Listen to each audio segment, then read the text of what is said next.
Hello, hello. Test, hello. 1, 2, hello. So here we are. Finally, we get to talk about Phasmophobia. Just gonna immediately just start off like that. I've been working on this forever. I've been playing this game forever. It's been out for quite a long time. And they didn't add achievements until more recently. I wasn't sure they ever would, but we did all of those, so now I get to talk about it. This is probably one of the most played games I have on Steam.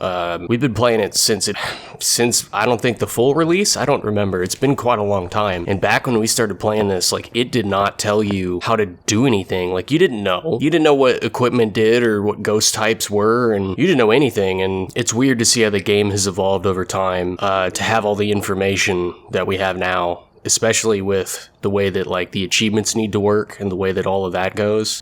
Wouldn't have really been capable of happening a long time ago since it's changed so much. But let's say, for the sake of you somehow don't know what this game is, maybe you're a console guy and you haven't been playing this until more recently, since I think it's out on consoles now, right? You are a ghost hunter, and your goal is to investigate these houses to figure out what ghost is haunting these houses. You're given a bunch of equipment to try to figure it out, and you aren't really made to, like, do it. It's kind of just, you can leave whenever you want. You just won't win. Like, you can't beat the ghost. You can't, you can't necessarily pull one over on the ghost. The best you can do is correctly identify it and leave alive, which I think is really a good idea. A lot of games, like I've talked about Forewarned before, were clearly inspired by this, and a lot of games think they can be Phasmophobia and don't understand what makes this so good. Like, for starters, this doesn't really have any focus on jump scares.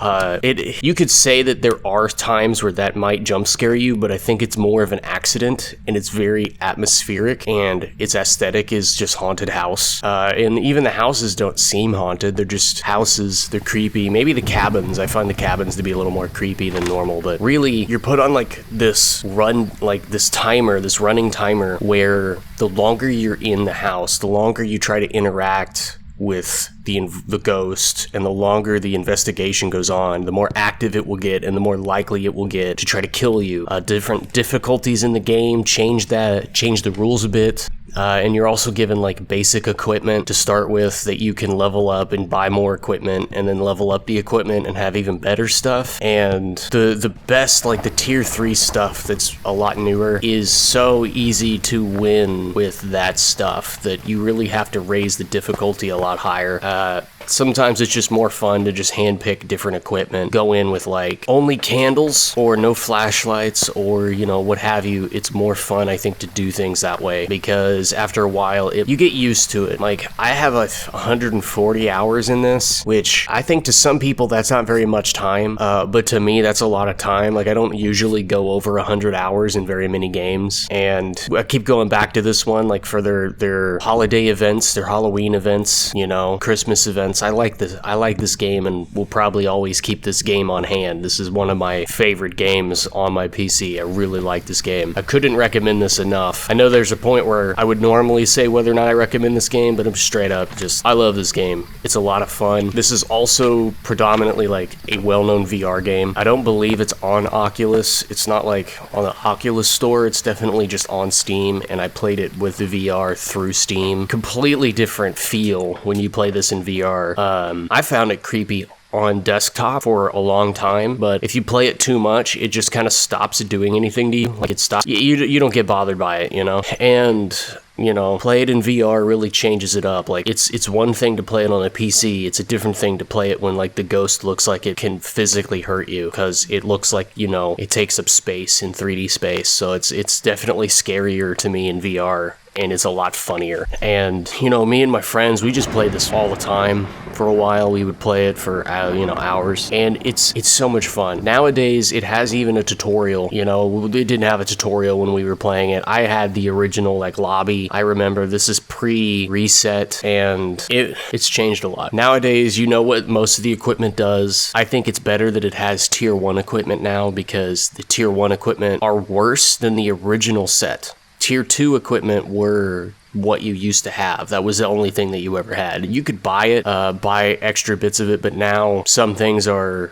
Like, they get used up. I forgot the word that I'm looking for. But, like, salt. If you use salt, you have to buy more salt. I don't remember how many things were like that before. I think just, like, sanity pills, maybe. I know incense is like that as well. Even maybe the lighter fluid, depending. I don't remember if the lighter fluid's that way. But, yeah, your goal is to enter the house, determine what ghost it is, and leave. You're given a lot of ways to do that. And there are a lot of ghosts. I don't have the count on hand. If I was planning beforehand, I would have done it. I want to say 20 to 30, 25 maybe ghosts, and they all have different behaviors. They have different evidence. The ghosts have a tendency to, you know, pick a room, and they like that room, but again, there's no hard set rule for how anyone's gonna behave. Each different ghost has unique behavior that it will never tell you what it is, and playing for like the harder achievements or the harder half of this game, you needed to, like, I had to look it up. Like, you need to know all kinds of stuff. Like, you need to know the Revenant's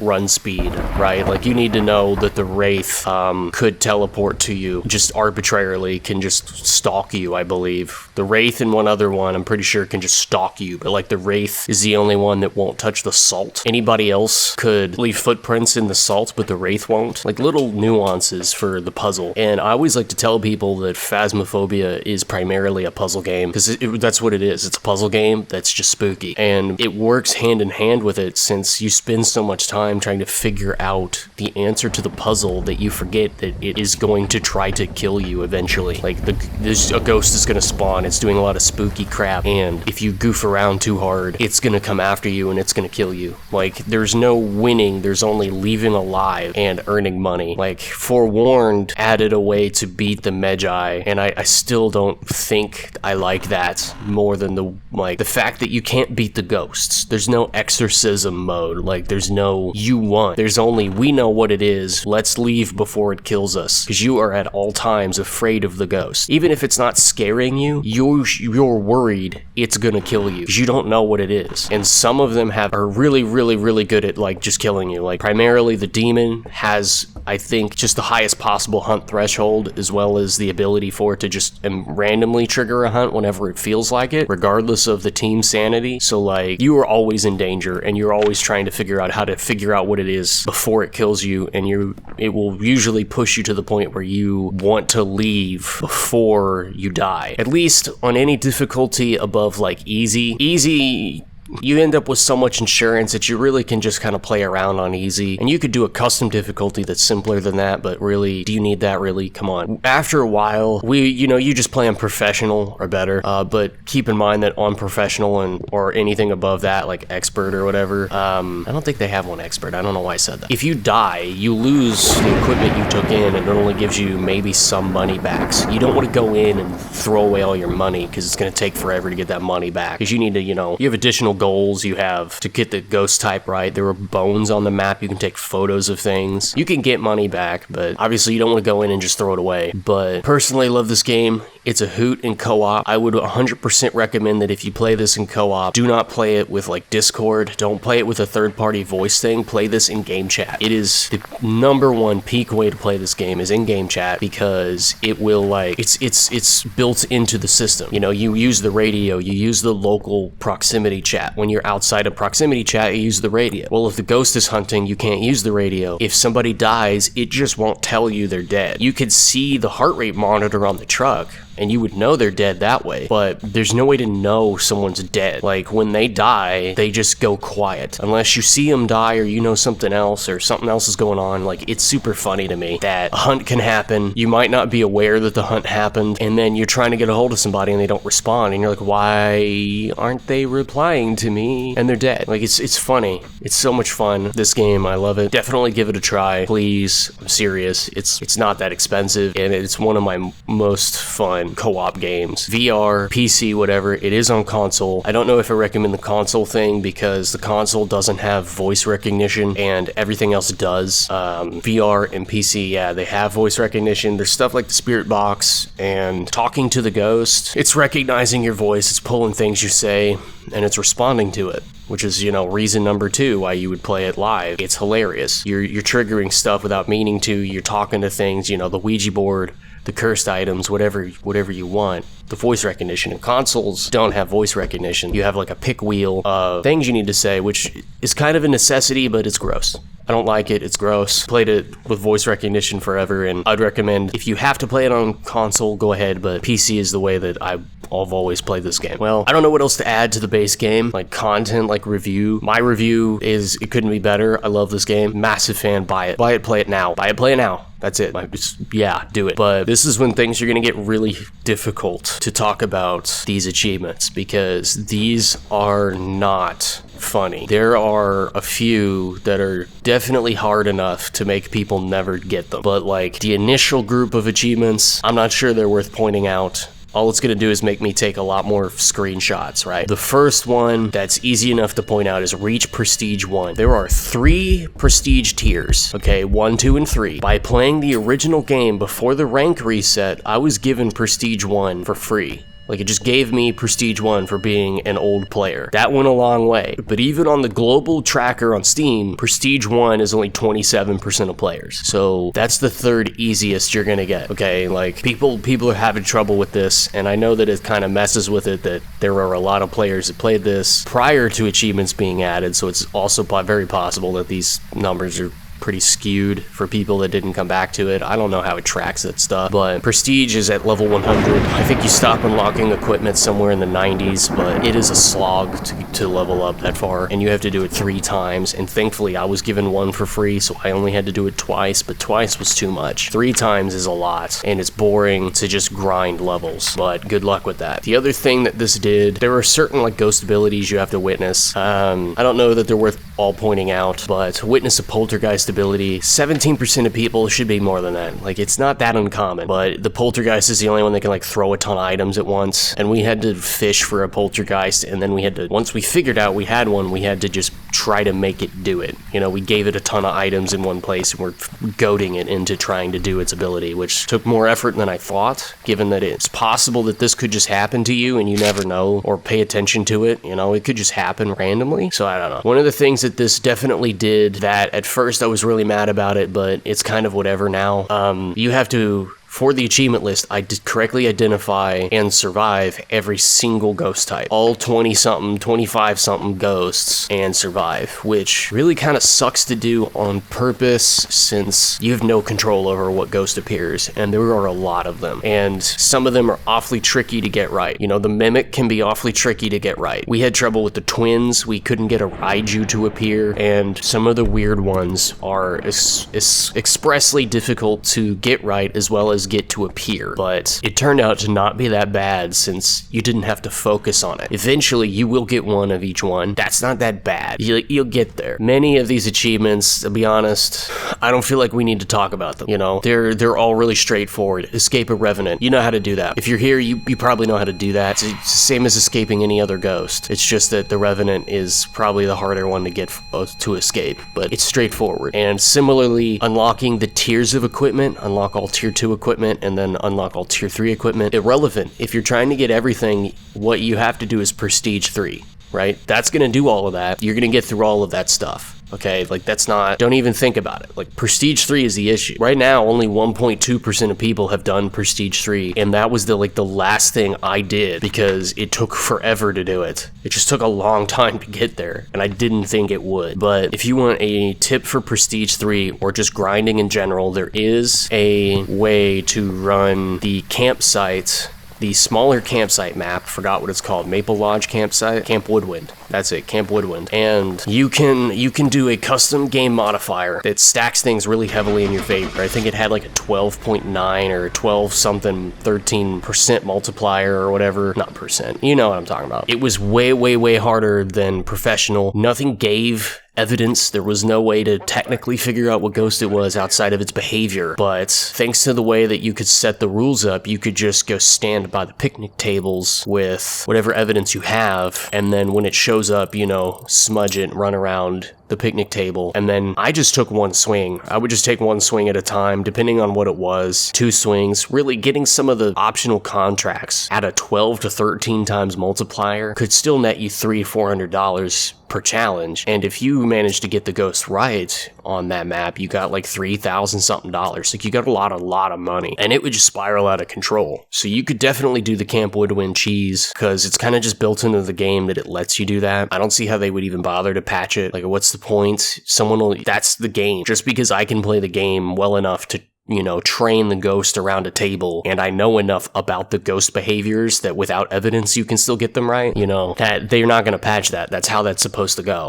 Really, you'd be looking for, on that mode, you're looking for like the Dagon, the Diogen. I don't know how to pronounce it, Dagon. The Diogen, the Revenant are really easy to catch because those are the 2 fastest and the 2 slowest. The Dagon it slows down the closer it gets to you, but when it's really far away from you, it's super fast. Same with the Revenant, except the Revenant won't slow down when it gets to you, it will slow down when it can't see you. So it's slow and then it's super fast. Other things like the Hantu, because it has cold breath. It's the only one that does. Like, the ghost model itself has cold breath. The Wraith, because it won't touch salt. I think the Obake is the shapeshifter. I don't remember. One of them is. It's not the Onryo. I think it's the Obake. It will change ghost models randomly during the hunt. Like, tiny things like that. Like, I don't know if it was the Shade, or it may have been the Shade. The Shade or the Onryo, I'm blanking on them. One of them blinks really fast. One of them is really easy to see. One of them is really difficult to see. It could be the Shade is more difficult to see. I don't remember. It's been a minute. But yeah, you have to get real clever. Like, the Mare, probably. The twins, one's faster, one's slower. The Mimic will always have ghost orbs, even with no evidence. So, especially on this trick, if you had no evidence and you see ghost orbs, you don't even need to do anything. It's a Mimic immediately. Free money. It's free real estate. But yeah, it's doable. You just have to get accustomed to it. You'll probably die a few times. I could probably find or link. I think I might link the guide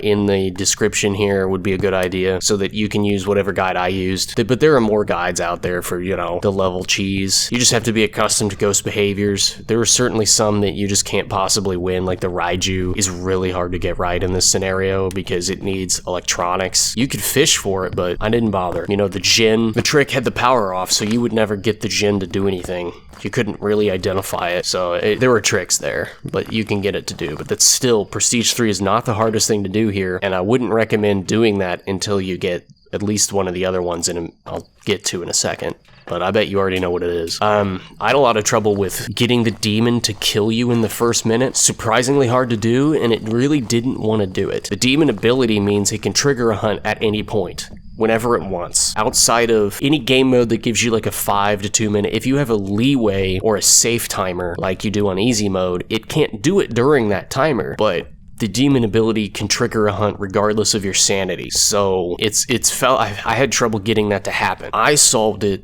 by running into, again, Camp Woodwind with 100% sanity, and I had a little timer for 1 minute. I would just start the timer, and if the minute ran out, I would leave, and I just kept doing that. It was boring. It was repetitive. If you get this to happen to you on accident, congratulations, because it was stupid to get it to happen on purpose. It was really obnoxious, actually, and it took a while, but you will eventually get a demon, and it will trigger its ability. Its ability seems to be pretty common, but you need it to happen within a minute, and it needs to kill you, and you need to die within that minute. As far as I know, the death animation has to play out. You have to be put in the alternate world or whatever, and then you have to like respawn on the map as an invisible ghost, and then I think that counts. Because I was killed once, and it didn't give it to me, but I don't have any way to know that it was the ability or not. I think it was. I should have had enough sanity, but who's to say? I didn't check it. I don't remember. But you could definitely eventually just brute force it. It sucks, but it's brute forceable. One of the last ones that also took me an eternity to do was complete the weekly challenge mode 10 times. And for anyone that understands how language works, that means that could at best take 10 weeks to do. That's stupid. Why would you do that? Why would you make me do that? I want to sit down and just do them all. Don't put me on a timer where I have to come back 10 different weeks. That's, over 2 months. Like, it took forever to get that, and it sucks. And the weekly challenge mode can sometimes just be a bit too hard for people, I think. Some of the challenges were, no evidence. Some of them were basically the apocalypse mode. Like, some of them were really easy, some of them were just stupid, and we got one during the Halloween event that had the blood moon active. The new, like, blood moon weather was always active, and they made us do it on the blood moon map, and it was, like, no evidence on blood moon when they altered, you know, ghost speed and everything. So not only couldn't we hardly get it right, it already altered everything we already knew when it was new. Like, I don't know why they did that to us, but it caused it. Good luck with this one, is what I'm saying. You have to be dedicated, you have to purposely go in with the weekly challenges, which I didn't like, but it is clear what it is. Go in, do just the weekly challenge mode. The weekly challenge mode is free. It's a really good source of money. It doesn't cost you anything to buy into it. You should probably be taking swings at this anyway, since it doesn't cost anything to buy into it, right? Some of them are easy, and if you do all the weekly challenges, you get paid big bucks. So you should probably be doing this, especially fighting for Prestige 3. I don't see why you wouldn't. It's just that the 10-week thing that's a lot of time. That's a lot of stuff, and you have to put timers down, and I hate that. Mortal Kombat's already messing with me with that, because I can't ever show up at their one timer for their one thing to happen, especially when they don't tell me when it will happen. I know where these happen. They happen on, like, their weekly reset, I think. It's like a Monday. I knew it. I don't know it now. I record videos with no information, apparently, beforehand. But yeah, you gotta stick to it. And I'm not gonna say in comparison, all of these, the last ones I talked about, Prestige 3 sucks. You have to level up so many times, and I was given one Prestige for free. You guys probably didn't. You have to do that 3 times. That sucks. The demon thing sucks. The weekly challenge sucks. But all of those aren't even in the ballpark of how hard it is to do the Apocalypse Challenge. And there are 3 tiers to it. Bronze, silver, and gold. Don't worry about bronze and silver. I don't understand why they're there. At least for your case, you don't care about bronze and silver. You need gold. Gold is the hardest one. Gold is basically custom mode taken as far as it could possibly be taken. And it's just everything. Every single thing switched on. All of the difficulty, the hardest it could be. And you need to do it on Sunny Meadows, which is the biggest map. You know, I'm pretty sure it's the biggest map. I forgot the prison exists. It's bigger than high school. It should be. But it's the hardest challenge the game can throw at you is Gold Apocalypse. And when I tell you good luck, I mean seriously good luck. Even within this game right now, global percentage for that is 0.8. It's the hardest and the rarest achievement in the game for good reason, but even within this challenge, eventually you can get this. Eventually, the stars will align and you will get the thing that makes this work, which, in my opinion, is the Dagon. The Dagon is the one that you need. If you can do this without the Dagon, you are certainly better than me. It is hard to do. It's hard to do this. Like, you have no run speed, you have no flashlights, you have no nothing. It's so hard. Your walk speed is so slow, and the map is enormous. Not to mention, for gold, okay, for Apocalypse, you have to get the ghost right, typical. You have to get all 3 optional challenges, gold, which, depending on what you're doing with this mode, is impossible, and you'll need to reset to get ones that you can do to show up. And then the thing that seems to break this is you need to take a photo of the ghost. So you need all 3 pieces of optional goals. You have to correctly identify it and survive, and you have to take a picture of it, which I find to be the hardest thing to do, especially within this system, because most of the time, like, its movement speed is like 150%, and yours is like 25. Like, yours is nothing. You're slower than walking. It's what I would technically recommend doing is absolutely watch a video or a guide on this. I know there were a bunch.